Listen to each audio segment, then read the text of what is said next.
to No Guilt, Just Growth. I'm Kristen Pomper, wife, coach, and corporate working mom of two. I help ambitious working moms stop running on empty and start building lives they're obsessed with, without the guilt or burnout. I'm on a mission to redefine what success looks like for moms. Because one thing I know for sure, it's not about putting everyone else's needs above your own. If you're ready to stop surviving and start thriving, you're in the right place.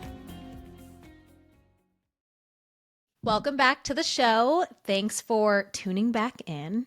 If you've ever felt that tug of guilt when thinking about doing something for yourself, maybe it's reconsidering that brunch or happy hour with the girls, feeling bad for carving out time for a workout, or saying yes to something that's purely for you, but then instantly second guessing it, then this episode is for you. It is time to let go of the guilt, because the longer you hold on to it, the longer you prolong feeling like yourself again, which is also preventing you from showing up as the patient, present, involved mom that you want to be. Here's something I wish I recognized earlier. You can love your kids and you can still want time away from them. You can love being a mom and still want a career, relationships, goals, and a life for yourself. Both can be true at once. One does not cancel out the other. You are not a bad mom for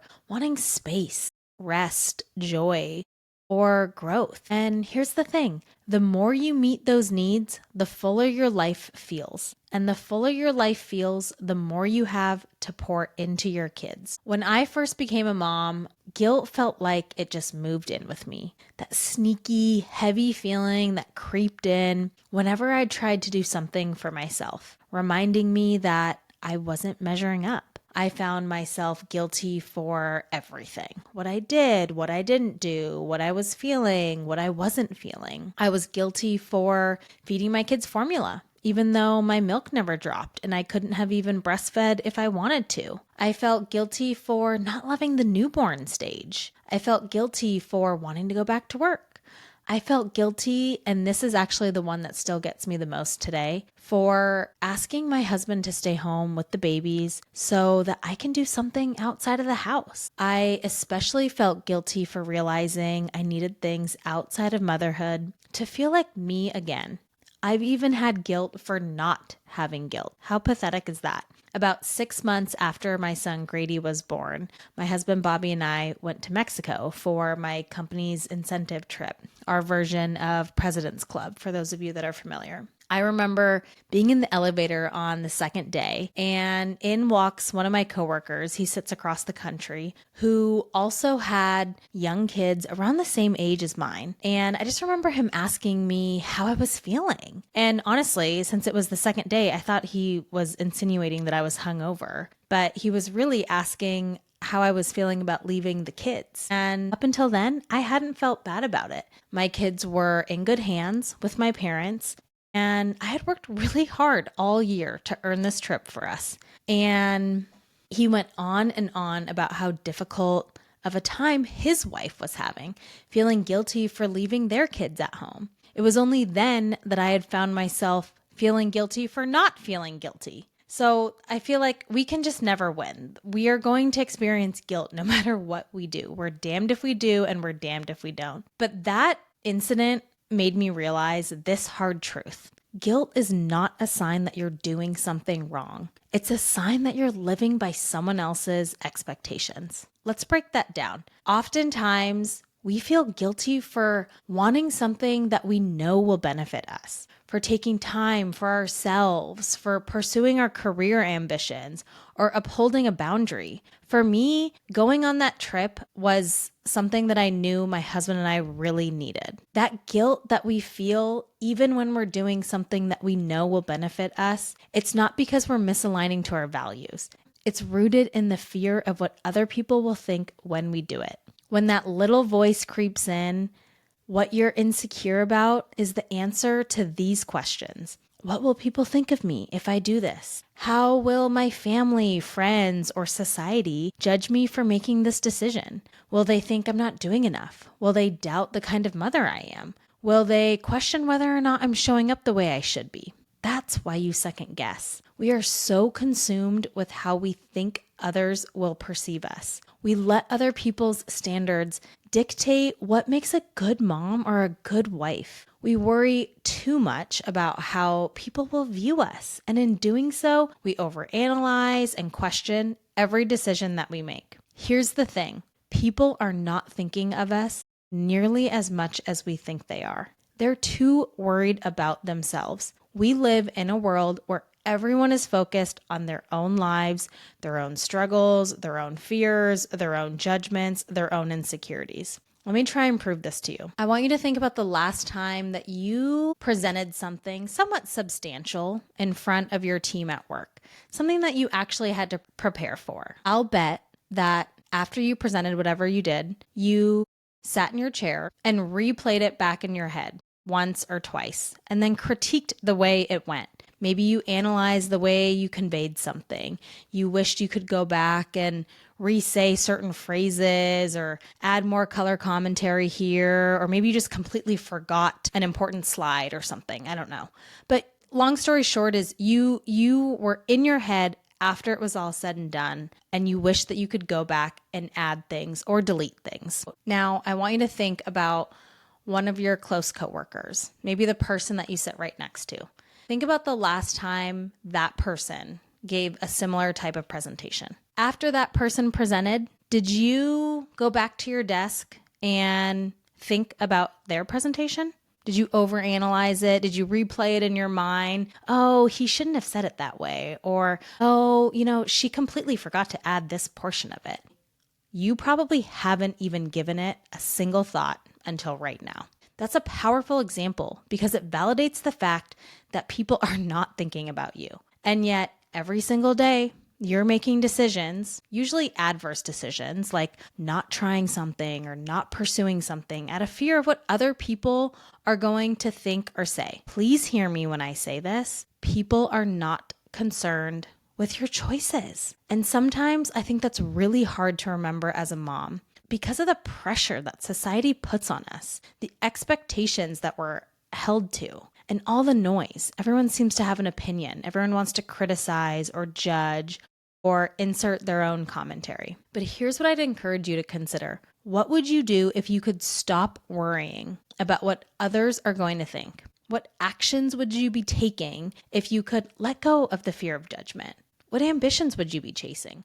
What would you be focusing on? We get to decide what's best for us, not society, not your boss, not your friends group, not even your parents. But to do that, we have to take the pressure off ourselves to meet everyone else's expectations. We need to get out of our own heads and stop being so consumed with how others perceive us. When we do that, we start making decisions that are best for us, based on our values, not based on the fear of judgment from others. If you keep living your life based on what other people might think or say, you will constantly feel stuck, overwhelmed, and stretched too thin. And all of those things are exactly what feeds into guilt. So here's my invitation to you. I want you to start doing what's best for you. Take action on the things that align with your values, without fear, without guilt, without the weight of other people's opinions. Because the reality check that you might need to hear is that they actually don't care what you do. It's okay to prioritize yourself, your health, your happiness, pursue your ambitions and your goals, and you prioritize your needs. In fact, it's necessary to show up as the best version of yourself for your family, your career, and most importantly, for you. So the next time guilt creeps in because you're afraid of what others might think, I want you to remind yourself that their judgment does not dictate your actions, and it sure as hell does not define your worth. In addition to that, I want to leave you with a few strategies that have helped me tackle guilt. The first one is reframing the story. The next time you feel guilty, I want you to just pause and reframe the story that you're telling yourself. Instead of thinking, I'm being selfish for leaving my kids to work out, I want you to tell yourself, I'm teaching my kids the importance of taking care of their health. Or if you're thinking, I'm missing bedtime for a work event, tell yourself, I'm pursuing my goals as well as providing for my family. Or maybe you're thinking, I'm taking care of myself and it feels selfish. I want you to say, I'm investing in myself so I can be a better version of me for them. Another strategy I use is to set really clear boundaries ahead of time. This is what I've realized about guilt. It thrives in chaos. Without boundaries, you will constantly be reacting to everyone else's needs, leaving you with nothing left for yourself. When you set boundaries in advance, you make decisions with confidence. No guilt involved. So for example, if Sunday afternoons are designated for self-care, maybe that's your one night that you take a hot bath, you've got a glass of wine and some juicy romance novel. Guard that time like any other meeting in your calendar. Do not schedule over it. That is your time. Or maybe you are committing to a date night every other Friday with your spouse. Protect that time. Don't let guilt or quote unquote emergencies derail that. Okay, another strategy. This is me as a former people pleaser, something I'm still working on. Remind yourself who benefits. Every time you prioritize yourself, everyone in your world benefits. You become more present, more patient, more joyful. You're not taking from your family, you're giving them the best version of yourself. Remember, your kids are watching you. You are the example. I went into a lot of detail on the example that you're setting for your kids in the last episode, in case you missed it and want to check it out. Okay, and then these next few are ones that I am working on as well, so we can work on them together. When guilt sinks in, practice self-compassion. We are so hard on ourselves as moms. Whenever we experience mom guilt, it's so easy to become our own worst critic. The things I say to myself are horrible. We're so much harder on ourselves than we would ever be with anybody else. If your best friend came to you feeling guilty for taking time for herself or pursuing her ambitions, what would you say to her? You'd probably offer a kind word, a gentle reminder that she deserves to prioritize herself, and if you're me, a pep talk that she's capable, deserving, and worthy. So why don't we talk to ourselves in the same way? When that guilt creeps in, remember to give yourself the same grace, the same compassion, and support that you would offer to a friend. Give yourself permission. You deserve to prioritize your needs and take time for yourself. When you're at your best, you show up as the best version of yourself for your family. So remind yourself that taking care of your well-being doesn't make you a bad mom. It makes you a better one. Another thing I want you to remember, you can never fully meet everyone's expectations. Now that we know that guilt is more so us trying to meet other people's expectations, I think this one's really important. People are always going to judge what you do or what you don't do. Some will think you're not doing enough for your kids, others will criticize your career choices, and some will think that you should be doing more in the home. I think a prime example of this is some people think as soon as you become a mom, you should stay home and focus solely on your kids. But then others would argue that moms should keep pursuing their career ambitions. So whatever you do, you're going to disappoint somebody. We're constantly being pulled in different directions. You can't please everyone, and the expectation to do so is so exhausting and unrealistic. You will never win the battle if you are trying to meet everyone's expectations. Instead, focus on what's best for you, what aligns with your values, and be okay with not pleasing everyone. Their judgment is not a reflection of you, it's a reflection of them.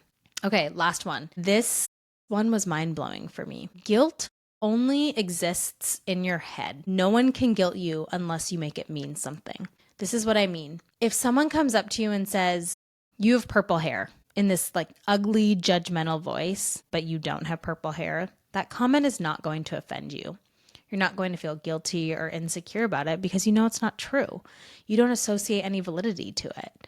But if they say something that you're already critical for about yourself, that is going to make you feel guilty. So just think about that. The next time that you're feeling guilty because of what someone said to you, it will only make you feel guilty if you let it. So try not to associate any meaning to it. Okay, actually, this is the last one. And this one actually moved mountains for me. It's so much easier said than done, and I resisted it for far too long. But as soon as I leaned in, my world has changed for the better. And it's this: reassessing your expectations. More often than not, I've found that guilt arises because of unrealistic expectations we place on ourselves. As moms, we often feel like we need to be everything to everyone and excel in every area of life, especially those of us that are high performing and ambitious. By the way, too many women don't identify as either of those terms, high performing and ambitious. If you're listening to this podcast, you're taking 20 minutes out of your day to listen to something that is going to benefit you. You are both. Okay, I digress. But that all or nothing perfectionist mentality kept me stuck for so long. I never felt like I was doing enough. If you find yourself in the same boat, I'd encourage you to really ask yourself, what are the expectations I've placed on myself that are unrealistic, and where can I ease up? Maybe it's the pressure to cook elaborate meals every single night, like hot, home cooked, farm to table, made from scratch meals. Or maybe it's the idea that you need to be on 100% of the time for your kids and spouse. The main way that I've reassessed expectations is as it relates to the house. I used to not only clean up, but organize Olivia's toys every single night after she went to sleep. All of the play kitchen items belonged in this bin, whereas the Legos were in this bin, and then the magnet tiles were over here. All the little characters, the Blueies and the Barbies and everything were in this separate one. Yeah, it was exhausting, but no, not anymore. Expectations have been reassessed because there's no fucking toy police coming to my house and arresting me if the toys aren't picked up and tidily put away and organized by color or shape or size. Once you've identified those unrealistic expectations, I just want you to try shifting them to something more achievable. Give yourself permission to let go. You don't need to do it all. So here's your action for today. Choose one of those strategies and commit to it this week. Maybe you're going to practice reframing the story, or you're going to set a small boundary, or reassess your expectations. Whatever it is, take action. And remember, the more you prioritize yourself, the more you'll show up as the best version of you for yourself and your family. Thank you so much for listening today. I hope this was helpful. If it was, do me a huge favor and subscribe or follow to the podcast. Subscribing helps me reach more moms just like you, and it ensures that you'll never miss an episode. Next week, we're talking all about the mental load, that invisible weight that we carry as moms that feels like it's constantly bogging us down. I'm going to define it. I'm going to help you articulate it to your spouse so that they can understand what it is that's going on in your mind and some strategies on how to overcome it. So you're not going to want to miss it. I will see you next week.